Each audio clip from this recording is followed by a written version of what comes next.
بسم اللہ الرحمن الرحیم نحمدہ ونصلی علی رسولہ الکریم۔ سورہ احزاب کا پہلا رکوع اور 17واں رکوع 21ویں پارے کا ہم یہاں تک پہنچے تھے اس کی تفسیر میں کہ فَإِن لَمْ تَعْلَمُوا آبَاءَهُمْ فَإِخْوَانُكُمْ فِي الدِّينِ وَمَوَالِيكُمْ۔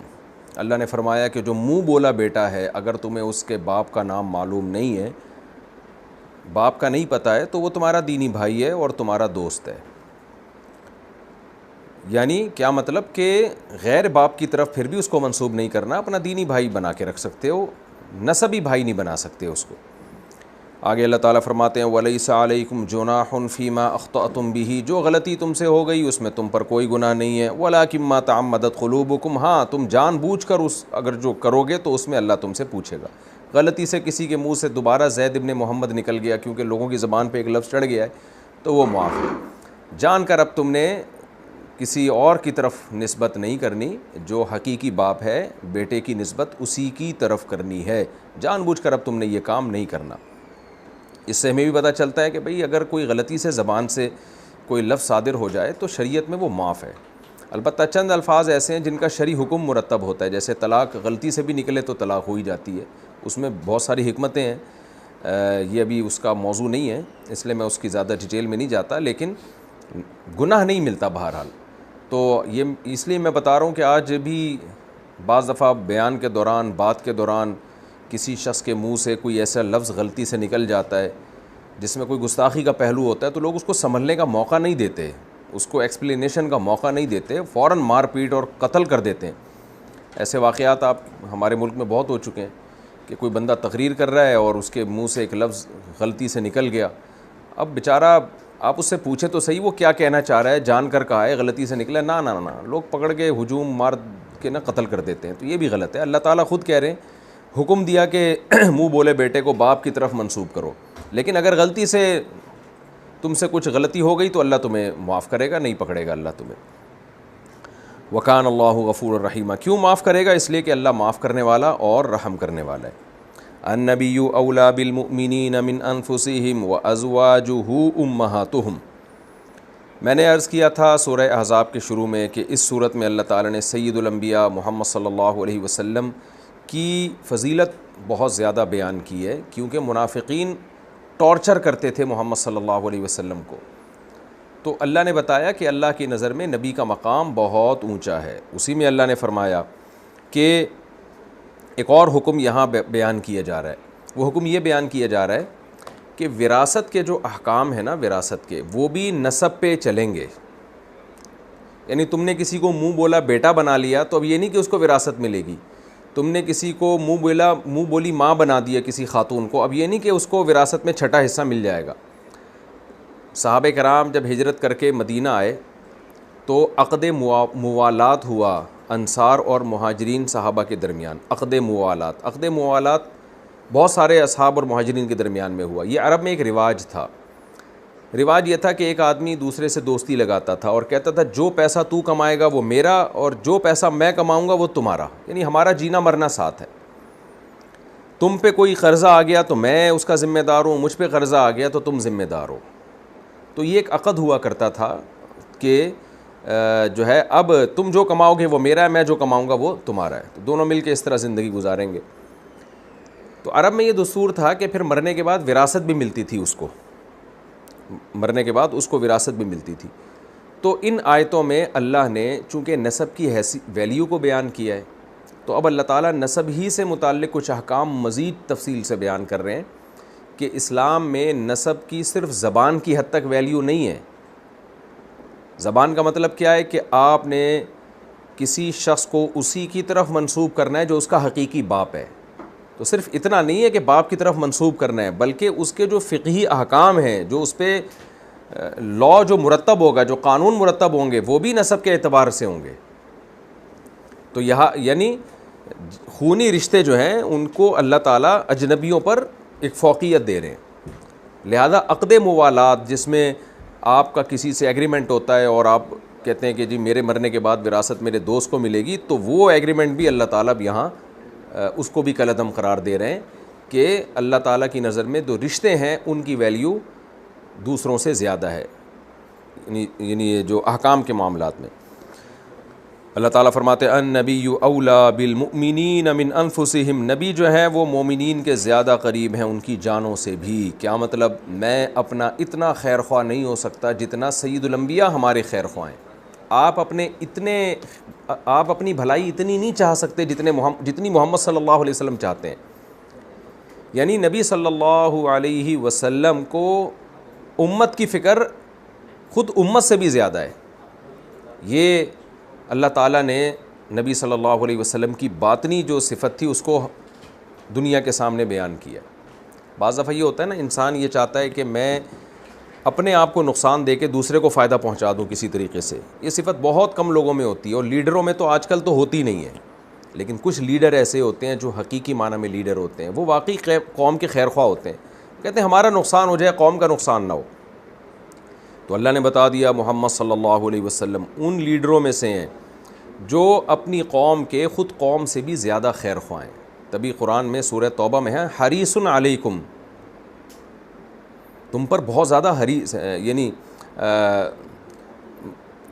تم پر جو ہے وہ بہت زیادہ حریص ہیں، یعنی وہ تمہارے فائدے پر بہت زیادہ حریص ہیں۔ تو اور ما عنتم، جو چیزیں تمہیں نقصان پہنچا سکتی ہیں ان کے وہ بہت زیادہ خلاف ہیں۔ تو اللہ تعالیٰ نے یہاں بھی نبی صلی اللہ علیہ وسلم کی صفت بیان کی کہ مومنین کے زیادہ قریب ہیں، یعنی ان کی جان سے بھی زیادہ قریب ہیں، کیونکہ نبی صلی اللہ علیہ وسلم کا علم بھی مومنین کے مقابلے میں زیادہ ہے، اور آپ کے اندر ان پر شفقت کا جذبہ بھی مومنین کے مقابلے میں زیادہ ہے۔ تو اس لیے اس کا نتیجہ کیا نکلا کہ ہمیں پھر پیغمبر صلی اللہ علیہ وسلم کی اطاعت کرنی چاہیے۔ جیسے ماں باپ ہوتے ہیں نا، بچے کو کسی بات کا حکم دے رہے ہوتے ہیں، بچہ سمجھتا ہے یہ تو میرے لیے نقصان دہ ہے، تو ہم کیا کہتے ہیں بچوں کو؟ بھائی تم سے زیادہ تمہارے ماں باپ خیر خواہ ہیں، کیونکہ ان کا علم کامل ہے، تمہارا علم کامل نہیں ہے۔ تو ماں باپ کبھی اولاد کا برا نہیں سوچتے، برا نہیں چاہتے۔ فرمایا وازواجہ امہاتہم، اور نبی کی بیویاں یہ مومنین کی مائیں ہیں۔ یہ بھی ایک بہت بڑا مقام آپ کی ازواج کو بھی دیا گیا، کیونکہ ازواج کا پیغمبر سے رشتہ ہے، اور آپ کی نظر میں جو قابل احترام ہوتا ہے نا، اس کے رشتہ دار بھی قابل احترام ہوتے ہیں۔ تو اور قرآن میں آگے اللہ تعالیٰ نے سورہ احزاب میں یہ بتا دیا کہ یہ جو نبی کی بیویوں کو تمہاری مائیں قرار دیا گیا ہے نا، یہ بھی محض صرف ایک لقب دینے کے لیے نہیں، بلکہ ان سے نکاح بھی تمہارے لیے حرام قرار دے دیا ہم نے نبی کے دنیا سے جانے کے بعد۔ آگے انشاءاللہ ہم سورہ احزاب میں یہ آیتیں آئیں گی کہ تمہارے لیے نبی کی ازواج سے نکاح بھی نبی کے دنیا سے جانے کے بعد جائز نہیں ہے، اور یہ اللہ کی نظر میں بہت بڑا جرم ہے۔ تو بہت بڑا مقام دیا گیا امہات المومنین کو۔ فرمایا وازواجہ امہاتہم واولو الارحام بعضهم اولی ببعض فی کتاب اللہ۔ اب ایک اشکال ہو سکتا تھا، اچھا بھائی نبی صلی اللہ علیہ وسلم تو روحانی باپ ہیں، آپ کی ازواج ہماری مائیں ہیں، تو اس کا مطلب یہ ہوا کہ اسلام ان مقدس رشتوں کو بڑی ویلیو دے رہا ہے۔ تو اس طرح تو اور بھی بہت سارے مقدس رشتے ہوتے ہیں، ہم کسی کو اپنا باپ بنا لیتے ہیں، کسی کو اپنی ماں بنا لیتے ہیں، کسی کو اپنا بیٹا بنا لیتے ہیں، اسی طرح عقد موالات ہوتا ہے، ایگریمنٹ ہوتا ہے کہ بھئی ہمارا جینا مرنا اکٹھا ہے۔ تو اس کا مطلب یہ ہوا کہ پھر ان رشتوں میں وراثت کو بھی ہم ترجیح دیں گے، یعنی وراثت ان کو ملنی چاہیے۔ تو اللہ نے بتا دیا نہ، وراثت کا لگا بندہ اصول ہے، وہ کیا ہے کہ وَأُولُو الْأَرْحَامِ بَعْضُهُمْ أَوْلَى بِبَعْضٍ فِي كِتَابِ اللَّهِ، کہ جو خونی رشتے ہیں ان میں سے بعض کے زیادہ نزدیک ہیں، کس میں؟ یعنی وراثت کے معاملے میں۔ یہاں وراثت کا لفظ نہیں ہے، لیکن اس پر اجماع ہے کہ اس آیت سے مراد ہے وراثت۔ وہ شرعی احکام میں جو ہے نا، شرعی احکام کے معاملات میں، جن میں ایک بہت بڑا حکم وراثت ہے، اس میں اللہ کی کتاب میں وہ زیادہ حقدار ہیں من المؤمنین والمہاجرین، عام مومنین اور مہاجرین سے، کیونکہ انصار نے مہاجرین سے عقد موالات کیا تھا نا کہ بھئی ہمارا جینا مرنا ساتھ ہے۔ تو اللہ فرماتے ہیں نہ، کسی انصاری صحابی کی جب ڈیتھ ہوگی تو ان کی وراثت مہاجر صحابی کو دوستی کی بیس پہ نہیں ملے گی، بلکہ ان کے ریلیٹیو کو، رشتہ داروں کو ملے گی، کیونکہ رشتہ داروں کی ویلیو جو احکام شریعت کے ہیں ان میں رشتہ داروں کی ویلیو اللہ کی نظر میں غیر رشتہ دار سے بہرحال زیادہ ہے۔ الا ان تفعلوا الى اولیاءکم معروفا، اللہ کہتے ہیں ہاں تم اپنے دوستوں میں کے ساتھ کوئی خیر کا کام کرنا چاہو۔ وہ خیر کا کام کیا ہے کہ اگر اپنے دوست جن سے تمہارا معاہدہ ہوا ہے، یا تمہارا جینا مرنا اکٹھا ہے، یا تمہیں کسی سے بہت زیادہ محبت ہے، ان کے ساتھ کچھ خیر خواہی کرنا چاہو تو وہ کر سکتے ہو۔ یہ آیت میں ابہام ہے کہ کیا خیر خواہی، حدیث میں اس کی تفصیل ہے، وہ یہ ہے کہ آپ جو آپ کے وارثین ہیں نا، ان کے علاوہ کے لیے 1/3 کی وصیت کر سکتے ہیں، یعنی 1/3 تک کی وصیت کر سکتے ہیں، 1/3 یا اس سے کم کم۔ یہ مطلب ہے اس آیت کا کہ تم اپنے دوستوں کی طرف کوئی خیر کرنا چاہو۔ بعض دفعہ انسان کو کسی سے بہت زیادہ محبت ہوتی ہے، بعض دفعہ انسان چاہتا ہے میں اپنے لیے صدقہ جاریہ کروں، یہ تو سب رشتہ دار لے لیں گے لیکن میں چاہتا ہوں کچھ میرے لیے کچھ آخرت میں ذخیرہ بھی ہو جائے، تو یا کوئی غریب ہے آپ چاہتے ہو اس کو یہ پیسہ مل جائے، تو اللہ میاں نے حدیث سے ہمیں پتہ چلتا ہے کہ 1/3 تک کی اجازت دی ہے، اور نبی نے 1/3 کو بھی کثیر قرار دیا ہے، یعنی 1/3 بھی بہت زیادہ ہے، اس لیے افضل یہی ہے کہ 1/3 سے کم پر عمل کیا جائے، یعنی 1/3 سے کم دیا جائے۔ تو اس کو کہتے ہیں ثلث کی وصیت۔ حضرت جابر بن عبداللہ رضی اللہ تعالیٰ عنہ بیمار تھے بہت شدید، ان کو امید نہیں تھی کہ میں اب زندہ رہوں گا، بخاری مسلم کی حدیث ہے، نبی صلی اللہ علیہ وسلم ان کے پاس گئے تو انہوں نے عرض کیا یا رسول اللہ میں اپنے پورا مال جو ہے وہ صدقہ کرنا چاہتا ہوں۔ آپ نے فرمایا کہ نہیں، اپنے جو ہے وارثین جو ہیں تمہاری اولاد ان کے لیے چھوڑو۔ تو انہوں نے فرمایا ٹھیک ہے میں 2/3 صدقہ کرتا ہوں۔ فرمایا نہیں، ہوتے ہوتے وہ 1/3 پر آ گئے کہ میں ٹھیک ہے میں 1/3 صدقہ کروں گا، 2/3 اپنی اولاد کے لیے۔ تو آپ نے فرمایا کہ ٹھیک ہے لیکن الثلث کثیر، 1/3 بھی بہت زیادہ ہے۔ پھر آپ نے فرمایا کہ ان تدع ورثتهم اغنیاء خیر لک من ان تدعهم عالة یتکففون الناس۔ فرمایا تم اپنے بال بچوں کو کسی قابل چھوڑو کہ وہ لوگوں کے محتاج نہ ہوں، یہ زیادہ بہتر ہے اس بات سے کہ تم ان کو غریب چھوڑ کے جاؤ اور وہ لوگوں کے سامنے ہتھیلیاں پھیلاتے پھریں۔ تو اگر اللہ نے ماں باپ کو مال دیا ہے تو ان کو چاہیے کہ ایسا نہ کریں کہ بالکل ان کی اولاد جو ہے بالکل ہی ننگے پاؤں اور جو ہے ننگے بدن گھومتی پھرے اور ان کے پاس کھانے کا پیسہ بھی نہ ہو۔ تو اس لیے اپنی اولاد کو بہرحال شریعت نے ترجیح دینے کا حکم دیا ہے، لیکن کوئی بہت زیادہ مالدار ہو تو اس کو لیے اجازت ہے بھائی، اس کے یا اولاد آپ کی اسٹیبل ہے، وہ سب کھا پی رہے ہیں، ان کو ضرورت نہیں ہے، تو پھر والدین کو اجازت ہے کہ وہ وصیت، لیکن پھر بھی 1/3 سے زیادہ نہیں کر سکتے وہ۔ باقی غریب آدمی جس کے پاس ہے ہی تھوڑا، اس کے لیے تو بہتر یہ ہے کہ وہ 1/3 کی بھی وصیت نہ کرے۔ وجہ اس کی ہے کہ اس کی اولاد تو اس کا تو یعنی جو کچھ باپ چھوڑ کر جائے گا اس سے بھی گزارا نہیں ہو رہا، تو وہ 1/3 کی وصیت کر دے گا، ان کا حصہ تو اور کم ہو جائے گا۔ تو 1/3 کی وصیت بھی مالداروں کے لیے اس کی فضیلت ہے، لیکن جو مالدار نہیں ہیں ان کے لیے حکم یہی ہے کہ پھر اپنی اولاد کو سارا اپنی اولاد کو دے کر جائیں، زندگی میں جو صدقہ کرنا ہے کریں۔ وہ نبی صلی اللہ علیہ وسلم نے فرمایا انسان جو ہے وہ ساری زندگی بخل کرتا ہے، صدقے سے جان چھڑاتا ہے کہ میں صدقہ نہیں کروں گا کیونکہ کھانا ہے، اور جب موت کا وقت آتا ہے نا تو پھر وصیتیں کر رہا ہوتا ہے، فلاں اتنا فلاں کو دے دینا، اتنا فلاں کو دے دینا، اتنا فلاں کو دے دینا۔ تو یہ عمل کو نبی نے پسند نہیں کیا، کیونکہ آپ نے فرمایا وقت کان علی فلان، اب تو یہ ورثہ کا ہو چکا ہے، اب کیا کر رہے ہو تم۔ تو غریب آدمی کو چاہیے اولاد کا خیال کرے، اور مالدار جس کو اللہ نے بہت پیسہ دیا ہو وہ اگر 1/3 کی وصیت کرتا ہے یا اس سے کم کی تو اس میں کوئی حرج نہیں ہے۔ اسی طرح ایک بات یہ بھی ذہن میں رکھیں کہ اگر آپ کی اولاد انتہائی نالائق ہے، ماں باپ کو بہت زیادہ ستاتی ہے، تو بھی شریعت نے ماں باپ کو اجازت دی ہے کہ اولاد کو محروم کر سکتے ہیں، لیکن وصیت کے ذریعے نہیں۔ پھر وہ اس طرح سے محروم کر سکتے ہیں کہ زندگی ہی میں سارا غیروں میں بانٹ دیں اور ان کے قبضے میں دے دیں۔ خوب سمجھ لیں وصیت 1/3 سے زیادہ کی جائز نہیں ہے۔ بعض دفعہ اولاد بہت شرارتی ہوتی ہے، بھی میں نے بیان میں بھی ایک واقعہ سنا ہے نا کہ ایک ڈیفینس میں ایک واقعہ ہوا، وہ بوڑھا باپ ہے اپنی اولاد کو بلا رہا ہے میری خدمت کرو، مجھے تنہائی کاٹ رہی ہے، وہ بچے آ نہیں رہے، امریکہ میں وہ انجوائے کر رہے ہیں، وہ کہہ رہا ہے بھائی میں بوڑھا ہو گیا ہوں، کوئی مجھے تنہائی میں جاپانیوں کی طرح تو نہیں رینٹ پہ بندے بلا کے ان سے بات چیت کروں گا، میرے ساتھ دو، کوئی بھی نہیں آیا۔ تو اس نے بوڑھے نے کیا کیا کہ وہ سارا گھر اور ساری وراثت جو ہے نا اپنے چوکیدار جو جس نے بڑی خدمت کی اس چوکیدار کو دے دی، ہینڈ اوور کر دی۔ تو انتقال ہو گیا، جیسی موت ہوئی ہے پتہ چلا اس کے بچوں کو باہر تو سارے آ گئے، تو الحمدللہ اس نے بڑا اچھا کام کیا، کورٹ نے فیصلہ کیا یہ تو سارا چوکیدار کا ہے، اس نے خدمت کی تھی، اس کو دے کے چلا گیا۔ تو ایسے نالائقوں کے ساتھ بالکل یہی سلوک کرنا چاہیے، لیکن وصیت نہیں کر سکتے کہ میرے مرنے کے بعد جو ہے چوکیدار کو دے دینا، نہ دینا ہے جو ابھی دے کے ہینڈ اوور بھی کریں۔ بار بار میں یہ بات کہتا ہوں کہ قبضہ دیے بغیر ہبہ مکمل نہیں ہوتا، خالی نام کر دینے سے یا وصیت کر دینے سے نہیں ہے، ہینڈ اوور کریں گے تو اس کا ہوگا، ادروائز نہیں ہوگا۔ اور یہ قبضہ بھی یا یہ جو آپ گفٹ دیتے ہیں یہ بھی اس بیماری میں اگر آپ نے دیا جس میں آپ کی موت واقع ہو گئی اس بیماری کی وجہ سے، تو اس بیماری میں 1/3 سے زیادہ گفٹ بھی جائز نہیں ہے۔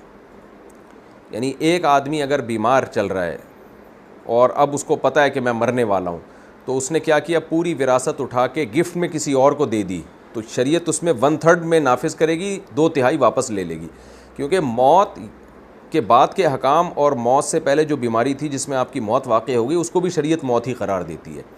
تو اس بیماری سے پہلے جو آپ تصرفات کریں گے وہ نافذ ہوں گے, اور اس بیماری کے بعد جو تصرفات کریں گے وہ شرعاً کالعدم ہوں گے, 1/3 تک نافذ ہوں گے, اس سے زیادہ کالعدم ہوں گے. تو یہ تو کچھ فقہی احکام تھے جو میں نے اس میں بتائے.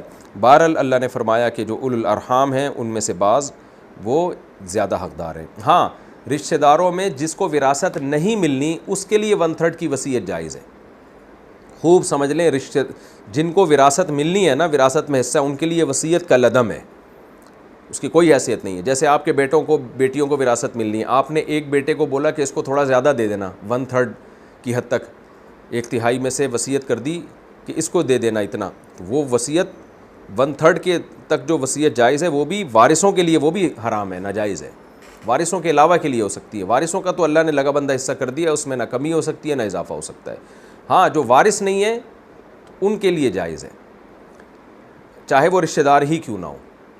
مثال کے طور پر پوتی کا بیٹے کے ہوتے ہوئے وراثت میں کوئی حصہ نہیں ہوتا تو پوتی وارث نہیں ہوتی, لیکن آپ کو خیال ہوا کہ جی چلو بھئی میری یتیم پوتی ہے, اس کا باپ مر گیا تھا میری زندگی میں, تو بیٹا موجود ہے, تو بیٹے کے ہوتے ہوئے پوتی کو نہیں ملتی, یتیم پوتی جو ہے اس کو نہیں ملتی, یا یتیم پوتے کو نہیں ملتی, تو آپ نے اس کے لیے 1/3 کی وصیت آپ شرعاً کر سکتے ہیں کیونکہ وہ وارث نہیں ہے. آگے اللہ تعالیٰ فرماتے ہیں کان ذالک فی الکتاب مسطورا, یہ بات کتاب میں لکھی ہوئی تھی. کیا مطلب؟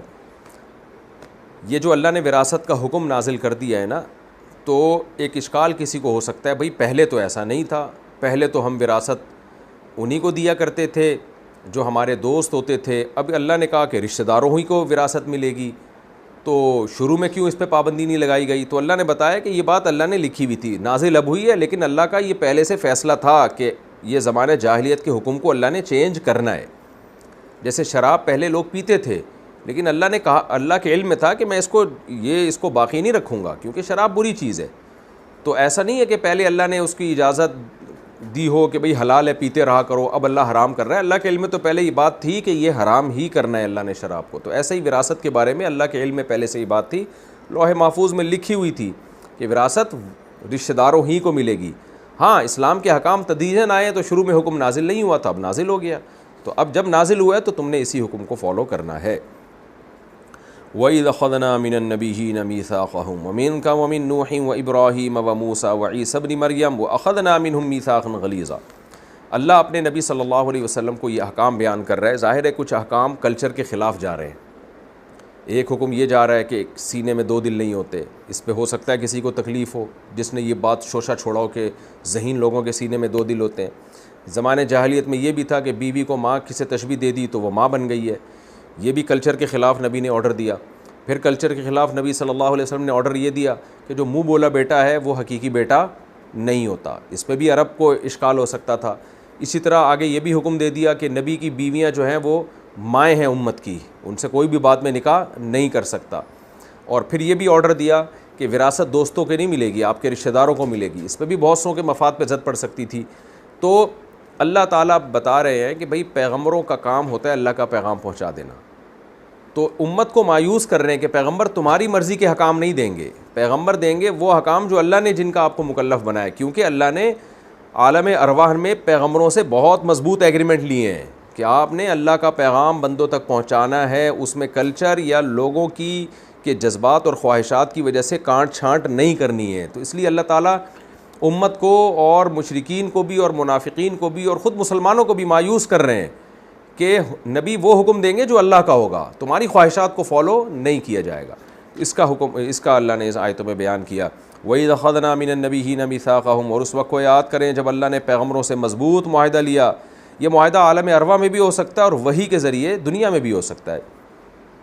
وَمِن کا, اور اے نبی ہم نے آپ سے بھی معاہدہ لیا تھا. وَمِن نُوحٍ وَإِبْرَاهِيمَ, اور نوح اور ابراہیم, موسیٰ اور عیسیٰ ابن مریم سے بھی.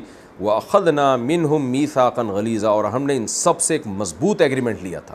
وہ ایگریمنٹ یہی تھا کہ آپ نے اللہ کا پیغام جیسے جیسے نازل ہو اسی طرح سے لوگوں کو پہنچانا ہے.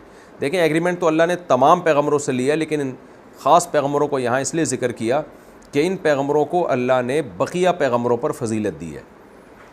تبھی اہل سنت والجماعت کا مذہب یہی ہے کہ تمام پیغمبروں میں سید الانبیاء محمد صلی اللہ علیہ وسلم سب سے افضل ہیں, اس کے بعد درجہ ہے ابراہیم علیہ السلام کا، اس کے بعد درجہ ہے موسیٰ علیہ السلام کا، پھر عیسیٰ علیہ السلام کا، اور پھر نوح علیہ السلام کا۔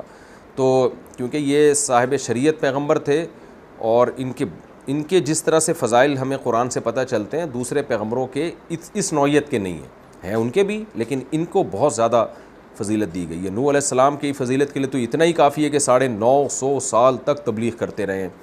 موسیٰ علیہ السلام کی فضیلت کے لیے اتنی بات کافی ہے کہ کسی پیغمبر کا اتنا تذکرہ قرآن میں نہیں ہوا جتنا حضرت موسیٰ علیہ السلام کا تذکرہ ہوا ہے۔ عیسیٰ علیہ السلام کی فضیلت کے لیے اتنی بات کافی ہے کہ اس امت کی قیادت کے لیے اللہ نے جس پیغمبر کا انتخاب کیا محمد صلی اللہ علیہ وسلم کے بعد، وہ عیسیٰ علیہ السلام ہے۔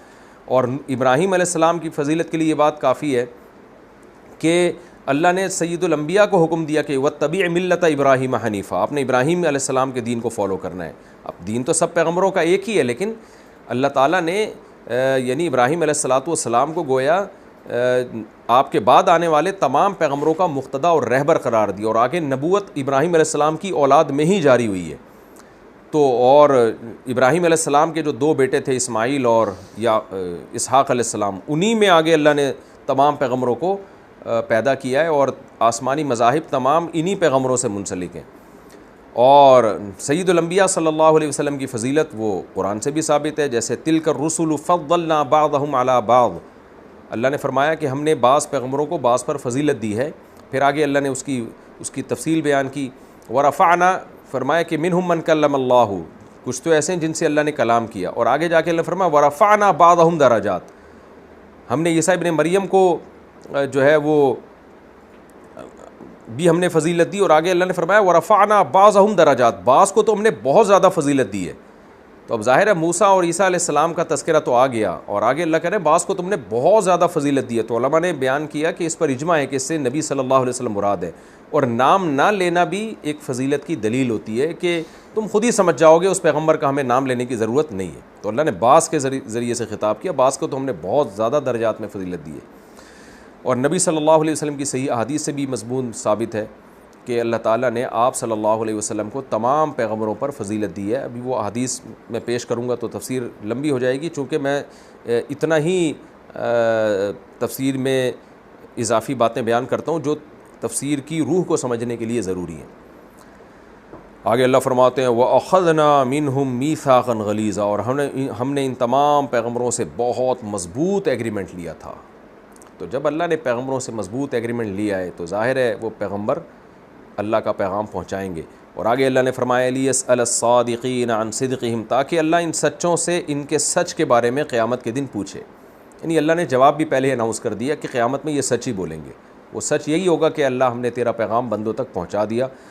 تو جب اللہ ان سے سچ کے بارے میں پوچھے گا اور یہ جواب میں سچ کہیں گے تو ظاہر ہے پیغام پہنچائیں گے تبھی تو سچ کہیں گے نا۔ تو اس لیے پیغمبر اپنا پیغام جو اللہ نے آپ کو دیا ہے وہ لوگوں تک پہنچائیں گے، اس میں کسی قسم کی تبدیلی نہیں کریں گے۔ کچھ ان میں احکام تمہاری خواہشات کے خلاف ہوں گے اور کچھ تمہاری خواہشات کے مطابق ہوں گے، تو جو خلاف ہیں ان پر بھی عمل کرنا ہے، وہ چینج نہیں ہو سکتے، اور جو موافق ہیں اس پر بھی عمل کرنا ہے۔ وَأَعَدَّ لِلْكَافِرِينَ عَذَابًا أَلِيمًا، اور اللہ نے کافروں کے لیے دردناک عذاب تیار کر کے رکھا ہے جو پیغمبر کے احکامات کا انکار کریں گے۔ تو اس میں ہمیں کیا سبق ملتا ہے اس رکوع میں؟ یہ رکوع الحمدللہ کمپلیٹ ہو گیا ہمارا۔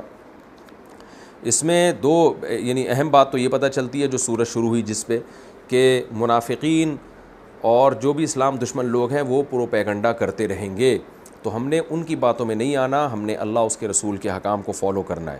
اور موٹیویشن ہمیں کہاں سے ملے گی؟ وَتَوَكَّلْ عَلَى اللَّهِ، اللہ پہ اعتماد کرنا ہے، اپنا معاملہ اللہ کے سپرد کرنا ہے۔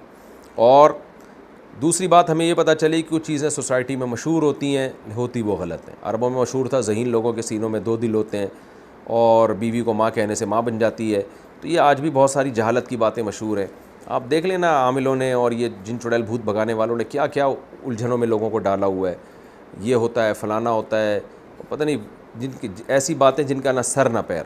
تو یہ ان کو اغلاط العوام کہا جاتا ہے، غلط العوام بھی کہتے ہیں، اغلاط العوام بھی۔ اغلاط العوام کا مطلب عوام میں غلط چیزیں مشہور، میڈیکل سائنس کے حوالے سے بھی لوگوں میں الٹی پوٹ پٹانگ باتیں بہت مشہور ہیں، کاروباری حوالے سے بھی بہت مشہور ہیں، اور ملکوں کے حوالے سے بھی بہت مشہور ہیں۔ وہ برمودا ٹرائنگل میں پتہ نہیں کیا کیا مشہور ہے کہ وہاں دجال پیدا ہو چکا ہے، وہاں گھسا ہوا ہے، اس سرنگ میں سے نکلے گا، اس سرنگ سے جائے گا، پتہ نہیں کیا کیا اوٹ پٹانگ چیزیں لوگوں میں مشہور ہیں۔ تو تحقیق کے بعد بات کیا کریں، قرآن نے عرب کے ان تینوں فلسفوں کو غلط قرار دیا. کیوں؟ کوئی دلیل نہیں ہے اس پر. بغیر دلیل کے آپ کیوں توہمات کی دنیا میں رہتے ہو؟ تحقیق کر کے بات کرنی چاہیے. اور ہمیں یہ بھی پتہ چلا اس رکوع میں کہ بھائی بچوں کو باپ کی طرف منسوب کیا جائے گا. آج بھی یہ بدعت ہماری سوسائٹی میں بہت زیادہ پھیل چکی ہے. میں چونکہ نکاح پڑھاتا ہوں نا, تو کئی دفعہ ایسا ہوتا ہے کہ لڑکی کے اصل باپ کا نام نہیں نکاح نامے میں لکھا ہوتا, لڑکے کے اصل باپ کا نام نہیں لکھا ہوتا. یہ بہت بڑا جرم ہے. تو مسلمان جو ہے وہ اللہ رسول کے حکم کو فالو کرتا ہے. ولدیت کبھی بھی کسی قیمت پہ بھی چینج نہ کریں. اور اس میں یہ بھی ہے کہ لوگ باہر کے ویزوں کے لیے باپ کا نام چینج کر دیتے ہیں. میری تو ٹریولنگ ہوتی ہے دنیا کے مختلف ملکوں میں. بھائی آپ نے اپنے اس ریلیٹیو کو کیسے بلایا؟ کہتے ہیں اس کے ہم نے ولدیت چینج کر دی, اپنا بچوں میں نام ڈال کے اپنی فیملی میں کر دیا. آپ اتنا بڑا حکم, یہ تو غیرت کے بھی خلاف ہے نا. باپ تو انسان کے لیے فخر کی چیز ہے. آپ بھوک سے مر جاؤ, آپ بولو بھائی میں اپنے باپ کو چینج نہیں کر سکتا, تو باپ کی بھی غیرت کے خلاف ہے کہ اپنے بچے کے کھانے میں اپنے علاوہ کسی اور کا نام ڈال دے. تو یہ رزق کی تلاش نہیں ہے, یہ رزق کی ہوس ہے. تو اس لیے اسائلم کے لیے, دوسرے ملکوں کی نیشنلٹیوں کے لیے, روزگار کے لیے ولدیت میں اب باپ کا نام چینج کر دینا یہ حرام ہے, گناہ کبیرہ ہے. اس کو اللہ تعالیٰ قیامت کے دن اس کے بارے میں سوال کرے گا. انگریز نہیں ہے, ہم کوئی غیر مسلم تھوڑی ہیں کہ باپ ہو یا نہ ہو. مسلمان تو ایک خاندان ہوتا ہے, اس کا ایک فیملی ہوتی ہے. اس فیملی کے اللہ نے احکام دیے ہیں, وراثت کے احکام ہیں اس کے, اور اس کے رشتہ داری جوڑنے کے احکام ہیں جن پہ قرآن میں بہت تفصیل سے آیات نازل ہوئیں. تو اسلام میں ایک رشتہ داروں کی ایک بہت زیادہ ویلیو ہے, حقیقت ہے اس کی. اور ہمیں وراثت کا بھی پتہ چل گیا کہ بھئی رشتہ داروں کو اللہ نے وراثت کے حکام میں دوسروں پر ترجیح دی. اب دیکھیں نبی کی بیویوں کو ہماری مائیں تو بنا دیا گیا ہے, لیکن ایسا نہیں ہے کہ پھر ان کا حصہ بھی وراثت میں رکھا گیا کہ بھئی جو بھی جس صحابی کا بھی انتقال ہوگا تو نبی کی زوجہ کو اس میں سے حصہ ملے گا. نہ نہ نہ, بھئی مائیں بنایا ہے احترام میں. احترام اس معنی میں کہ ان سے نکاح نہیں ہو سکتا. باقی پردے کے حکام بھی رہیں گے. نبی کی بیویاں ہماری مائیں ہیں, اس کے باوجود ان کو حکم دیا کہ آپ نے پردہ کرنا ہے, کیونکہ پردے کا تعلق فتنے سے ہے. ان کو حکم دیا گیا کہ پردہ کرنا ہے امتیوں سے. تو یہ سب احکام یہاں پہ ثابت ہوتے ہیں. اب ہم اگلے رکوع کی طرف چلتے ہیں. اب میں شروع کر رہا ہوں سورہ احزاب کا رکوع نمبر 2 اور 21ویں پارے کا رکوع نمبر 18 حسب معمول, مختصر لفظی ترجمہ, پھر انشاءاللہ اس کی تفسیر ہوگی. رکوع بھی لمبا ہے کافی اور دلچسپ رکوع ہے. بسم اللہ الرحمن الرحیم. یا ایھا الذین آمنوا, اے لوگو جو ایمان لائے ہو, اذکروا نعمت اللہ, یاد کرو اللہ کی نعمت کو, علیکم جو تم پر ہوئی. کب ہوئی وہ نعمت؟ اذ جاءتکم جنود, جب آئے تمہارے پاس بہت سے لشکر. جند کہتے ہیں لشکر کو, لفظ سنا ہوگا آپ نے جند اللہ, تو جنود لشکروں. فارسلنا علیہم ریحا, ہم نے بھیج دیا ان لشکروں پر ہوا کو. وجنودا, اور ایسے لشکروں کو, لم تروہا, جو تم نے دیکھے بھی نہیں. ایسے لشکر ہم نے مسلط کیے.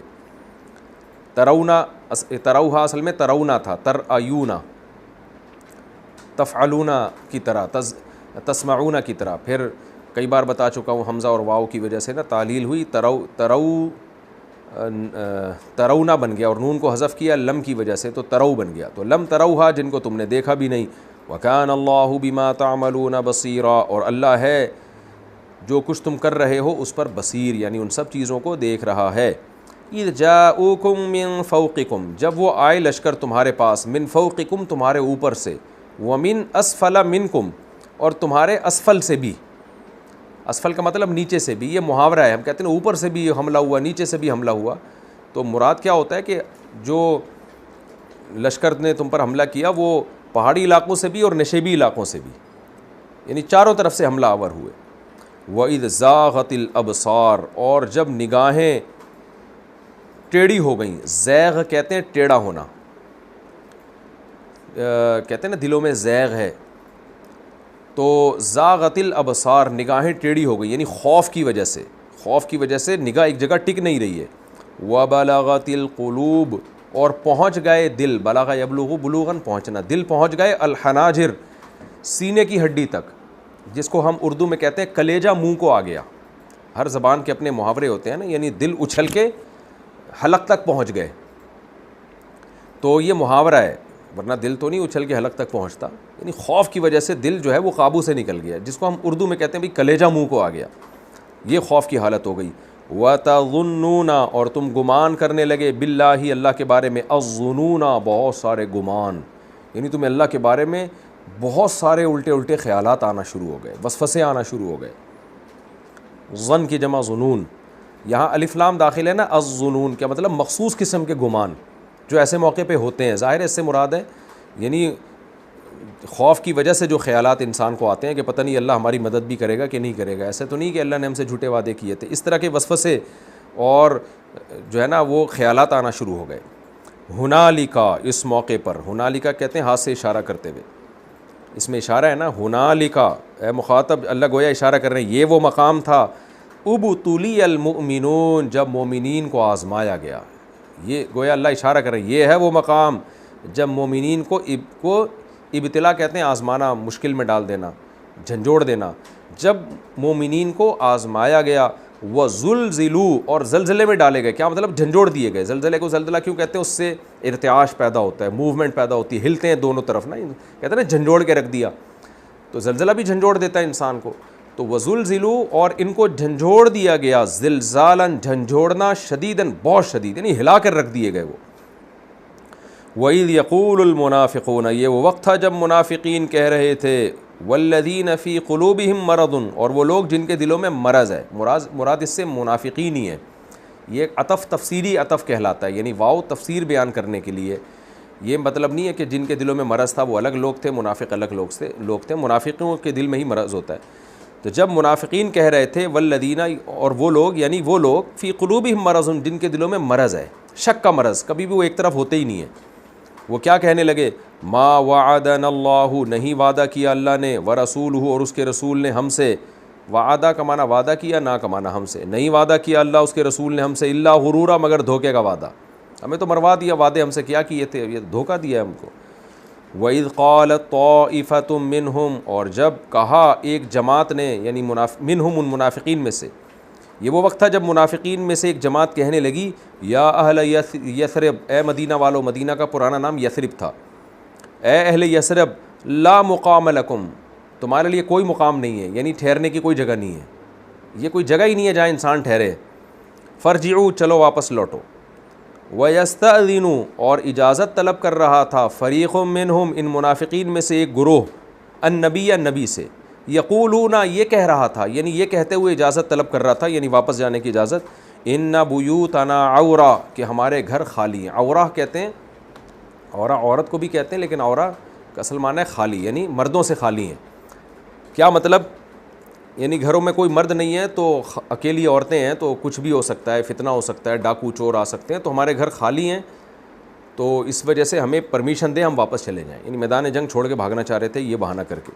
اللہ فرماتے ہیں وما ہی ابی عورت، حالانکہ ان کے گھر خالی نہیں ہے. یہاں ترجمے میں غیر محفوظ بھی کیا گیا ہے ترجمہ، کہ ایک فریق نبی سے اجازت طلب کر رہا تھا اور کہہ رہا تھا کہ ان بیوتنا عورا، مدینہ میں جو ہمارے گھر ہیں وہ غیر محفوظ ہیں، وہ محفوظ نہیں ہے. وما ہی ابی عورت، اللہ فرماتے ہیں یہ ایسا نہیں ہے کہ غیر محفوظ نہیں ہے، بلکہ وہ محفوظ ہیں. وما ہی ابی عورت، یعنی وہ غیر محفوظ، یہ جو کہہ رہے ہیں نا غیر محفوظ ہیں، تو اللہ کہتے ہیں وہ غیر محفوظ نہیں ہے، یعنی محفوظ ہیں وہ گھر. ان یریدون الا فرارا، یہ لوگ نہیں ارادہ کر رہے مگر بھاگنے کا. تو بھاگنے کا ایک بہانہ ہے کہ گھروں کا بہانہ کر کے بھاگ رہے ہیں. فرار اردو میں بھی لفظ استعمال ہوتا ہے. وَلَوْ دُخِلَتْ عَلَيْهِمْ، اگر داخل کر دیے جائے ان پر، من اقطارها، قطر کنارے کو کہتے ہیں، اقطار کنارے، جمع من اقطارها، مدینہ کے کناروں سے، یعنی مدینہ کے کناروں سے ان پر داخل کر دیا جائے کوئی لشکر. ثم، پھر اس کے بعد، سئلوا الفتنۃ، ان سے سوال کیا جائے فتنے کے بارے میں. سوال کہتے ہیں مطالبہ کرنا، ان سے فتنے کا مطالبہ کیا جائے. لآتوہا، تو یہ آ جائیں گے اس فتنے کے پاس. کیا مطلب؟ کہ ابھی تو یہ کہہ رہے ہیں کہ ہمارے گھر مدینہ میں خالی ہیں تو ہمیں جانے دیں، ہمارے گھر غیر محفوظ ہیں، ہم نے گھر میں اپنی بچوں کی خبر گیری کرنی ہے، ڈاکو چور اچک لیں گے. تو اللہ نے فرمایا کہ یہ جھوٹ بول رہے ہیں.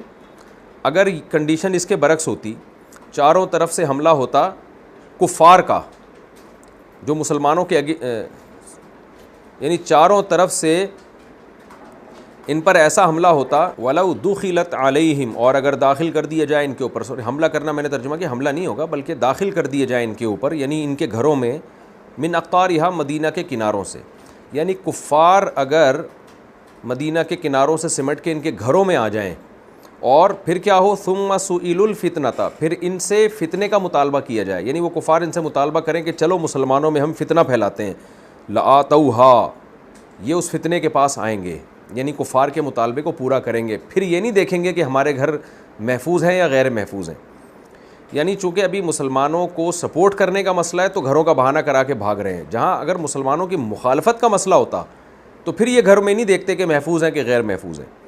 وما تلبثوا بها الا یسیرا، اور پھر یہ نہیں ٹھہرتے بہا ان گھروں میں الا یسیرا مگر بہت تھوڑا. یہ بھی کنایہ ہے یہ بتانے سے کہ نہیں ٹھہرتے، یعنی تھوڑا سا جو آدمی کو وقتی ضرورت ہوتی ہے اس کے لیے فوراً گھروں سے نکل جاتے، وقتی اپنی ضرورت کو پورا کرتے فوراً گھروں کو چھوڑے جاتے، کیونکہ ان کو پتہ تھا گھر محفوظ ہیں، غیر محفوظ نہیں ہیں.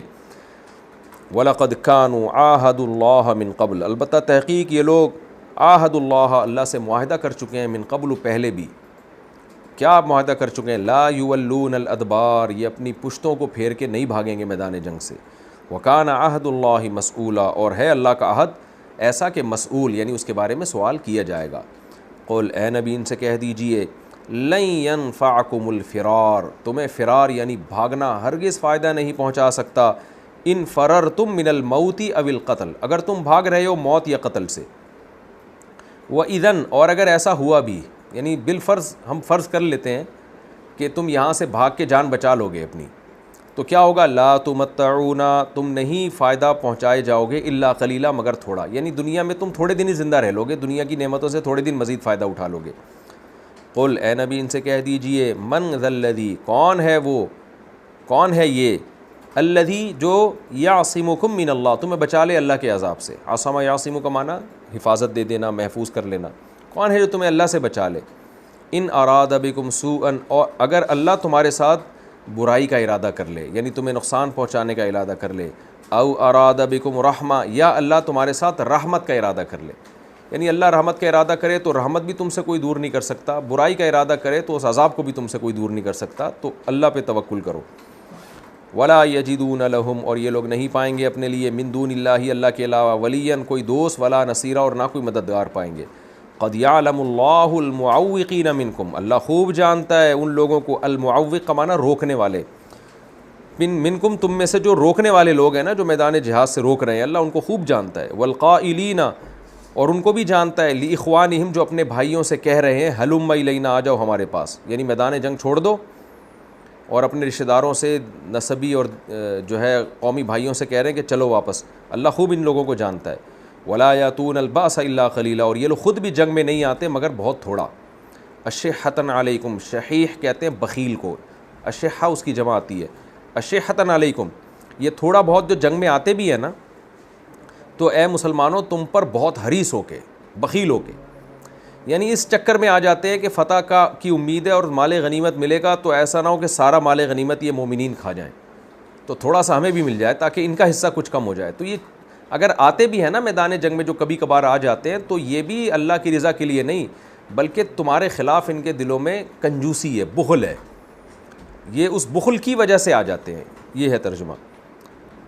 اور فَإِذَا جَاءَ الْخَوْفُ، لیکن جب خوف آ جائے جنگ میں، شکست کا خطرہ ہو، رَأَيْتَهُمْ، اے مخاطب تو ان کو دیکھے گا، یا اے نبی صلی اللہ علیہ وسلم آپ ان کو دیکھیں گے، يَنظُرُونَ إِلَيْكَ، کہ یہ آپ کی طرف نظر کر رہے ہوں گے اس طور پر، تدور اعینہم، دار یدور دوران کا معنی گھومنا، کہ ان کی آنکھیں گول گول گھوم رہی ہوں گی، کالذی اس شخص کی طرح یغشا علیہ من الموت، جس پر غشی طاری ہو جائے موت کی. جیسے موت کی غشی میں انسان کے ہوش ٹھکانے نہیں رہتے، آنکھیں گھوم رہی ہوتی ہیں. تو اگر جنگ میں جب یہ مال غنیمت کے چکر میں آتے بھی ہیں نا، تو اگر پانسا پلٹنے لگے، شکست کا خطرہ ہو، تو اے مخاطب یا اے نبی آپ ان کو دیکھیں گے، یہ آپ کو ایسے دیکھ رہے ہوں گے جیسے اب بس مرے ابھی، تو خوف کی یہ حالت ہوگی جیسے ابھی مری گئے ہیں یہ، اور ان کی آنکھیں ایسے گول گول گھوم رہی ہوں گی. فَإِذَا ذَهَبَ الْخَوْفُ، جب خوف چلا جائے گا، یعنی فتح کی امیدیں ہونا شروع ہو جائیں اور خوف ختم ہو جائے، تو کیا ہوگا؟ سَلَقُوكُمْ، تو ان قریب یہ آپ سے، لقی یلقا ملاقات کرنا، اصل میں تھا لقیو سمیعو کی طرح، تو یہ آپ سے ملیں گے. بِأَلْسِنَةٍ، لسان کہتے ہیں زبان کو، السنہ زبانیں، حداد حدید کی جمع، حدید لوہے کو بھی کہتے ہیں، تیز دھار والی چیز کو بھی کہتے ہیں، حداد اس کی جمع، تیز زبانوں کے ساتھ آپ سے ملیں گے. اشحۃ علی الخیر، خیر پر یعنی مال غنیمت پر بخل کرتے ہوئے. کیا مطلب؟ اگر فتح ہو جائے نا تو پھر ایسی تیز جو ہے نا زبانیں، چرب زبانوں کے ساتھ کہ ہم تو آپ کے ساتھ ہمیشہ ہیں، ہم نہ ہوتے تو فتح ہی نہ ہوتی، اس طرح کی نا تیز زبانوں کا یہ مطلب ہے. کہتے ہیں نا بڑا زبان کا تیز ہے، تو ایسی چکنی چپڑی باتیں کرتے ہیں. نیت کیا ہوتی ہے؟ مال غنیمت میں ہمیں بڑا حصہ مل جائے. اولئک لم یؤمنوا، یہ وہ لوگ ہیں جو ایمان لے کے ہی نہیں آئے. فاحبط اللہ اعمالهم، پس اللہ نے ان کے اعمال کو برباد کر دیا. ان کا جہاد نہیں ہے. وکان ذلک علی اللہ یسیرا، اور اللہ پر یہ بات بہت آسان ہے کہ کسی کے اعمال کو برباد کر دینا. یحسبون الاحزاب، یہ وہ بزدل لوگ ہیں. حسب یحسبو کا معنی گمان کرنا، کہ یہ گمان کرتے ہیں احزاب لشکروں کے بارے میں، یعنی وہ لشکر جو لڑنے کے لیے آئے ہوئے ان کے بارے میں یہ گمان کرتے ہیں لم یحذبو، کہ وہ ابھی تک گئے نہیں ہیں. یعنی ان کے جانے کے بعد بھی ان کو یہ خیال ہے خوف کی وجہ سے کہ شاید وہ ابھی گئے نہیں ہیں. وَإِن يَأْتِ الْأَحْزَابُ، اور اگر لشکر حقیقت میں آ بھی جائیں، یودو تو یہ تمنا رکھیں گے، لو انہم کہ کاش یہ لوگ بادون فی الاعراب قرار پاتے دیہاتیوں میں. اعراب دیہاتیوں کو بولتے ہیں. یعنی بادی کا مطلب ہوتا ہے دیہات میں رہنا. بدوی کہتے ہیں نا دیہاتی آدمی کو. کاش یہ لوگ رہتے دیہات میں. یسألون عن انبائکم، وہیں بیٹھ کے پوچھتے رہتے تمہاری خبریں. کاش ہم مدینہ میں رہتے ہی نہیں کہ ہمیں جہاد پہ جانا پڑتا، ہم کہیں دور دراز گاؤں میں رہتے، وہیں سے خبریں ہمیں پتہ چلتی. مطلب یہ ہے کہ جب لشکر جو ہے فتح ہو جائے تو ایسے آتے ہیں کہ جیسے سارا، یعنی ایسی چرب زبانوں سے ملتے ہیں جیسے ساری جنگ انہوں نے جیتی ہے. اور اگر خطرہ ہو، ان کو یہ ہو کہ لشکر دوبارہ حملہ کر رہا ہے، تو پھر ان کی تمنا ہوتی کاش ہم مدینہ میں رہتے ہی نہیں. وَلَوْ كَانُوا فِيكُمْ، اور اگر یہ ہوتے تمہارے بیچ میں بھی، یعنی دیہاتوں میں نہ ہوتے، تمہارے بیچ میں ہوتے بھی، مَا قَاتَلُوا إِلَّا قَلِيلًا، تو یہ نہیں قتال کرتے مگر بہت تھوڑا. بہت تھوڑا کا کیا مطلب؟ جو ذلت سے بچنے کے لیے ضروری ہے، تانوں سے بچنے کے لیے ضروری ہے. یہ جی لفظی ترجمہ ہو گیا اس رکوع کا، اور ہمارا وقت بھی مکمل ہو چکا ہے. تو انشاءاللہ اب میں اگلے ایپیسوڈ میں اس رکوع کی تفسیر شروع کروں گا، یعنی سورہ احزاب کا رکوع نمبر 2 اور 21ویں پارے کا رکوع نمبر 18. اس کی تفسیر سے انشاءاللہ ہم اگلے ایپیسوڈ کا آغاز کریں گے. اللہ تعالیٰ سمجھنے کی، عمل کی توفیق عطا فرمائے. وما علینا الا البلاغ.